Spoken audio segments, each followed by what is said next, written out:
గ్రామ దెయ్యం. అనగనగా ఒక గ్రామంలో రామయ్య అనే ఒక పేద రైతు ఉండేవాడు. రామయ్య చాలా కష్టపడేవాడు, కాని అతనికి దురలవాటు ఉండేది. అది అబద్ధాలు చెప్పడం. తన పొలం పక్కన ఉన్న పొలాల రైతులతో మాట్లాడేటప్పుడు కూడా లేని గొప్పలు చెప్పుకోవడం, అబద్ధాలు చెప్పడం రామయ్యకు అలవాటుగా మారింది. ఆ గ్రామానికి చివర ఒక పాడుబడిన బావి ఉండేది. ఆ బావి దగ్గర రాత్రివేళల్లో ఒక దెయ్యం ఆత్మ తిరుగుతుందని గ్రామస్తులు గట్టిగా నమ్మేవారు.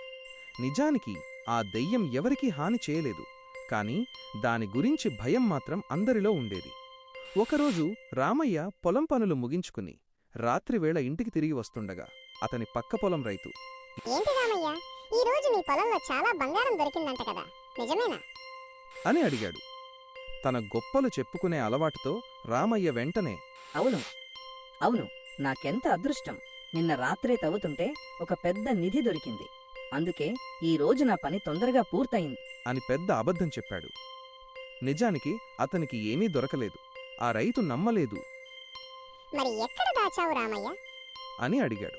రామయ్యకు త్వరగా మాట దొరకక, ఆ ఆ పాడుబడిన బావి దగ్గరే దాచి మళ్ళీ రాత్రి వచ్చి తీసుకుపోవడానికి ఏర్పాట్లు చేసుకున్నాను అని చెప్పేశాడు. రైతు నమ్మినా నమ్మకపోయినా రామయ్య ఆ రాత్రి ఇంటికి వెళ్ళాడు. కాని నిజంగానే నిధి దొరికిందేమోనని ఆశతో ఆ పక్క రైతు పాడుబడిన బావి దగ్గరకు వెళ్లి నిధి కోసం వెతకడం మొదలుపెట్టాడు. అంతలో బావి లోపల నుంచి ఒక పెద్ద గాలి అరుపు వినబడింది. ఎవరు నువ్వు? నా నిధిని తీసుకెళ్లడానికి వచ్చావా? అని భయంకరమైన గొంతు వినిపించింది. రైతు గుండె జారిపోయినంత పనైంది.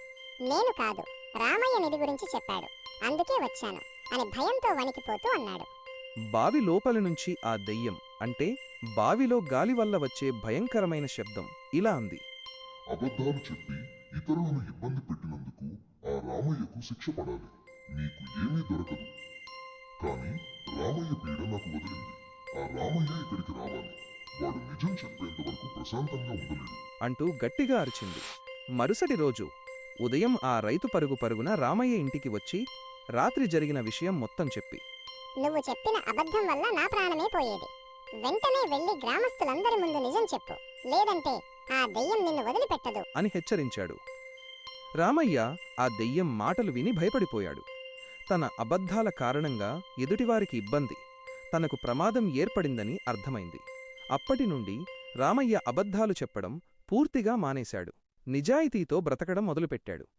నీతి, మోరల్: ఎప్పుడూ అబద్ధాలు చెప్పకూడదు. Never tell lies. అబద్ధాలు చివరికి మనకే ప్రమాదాన్ని తెచ్చిపెడతాయి. లైజ్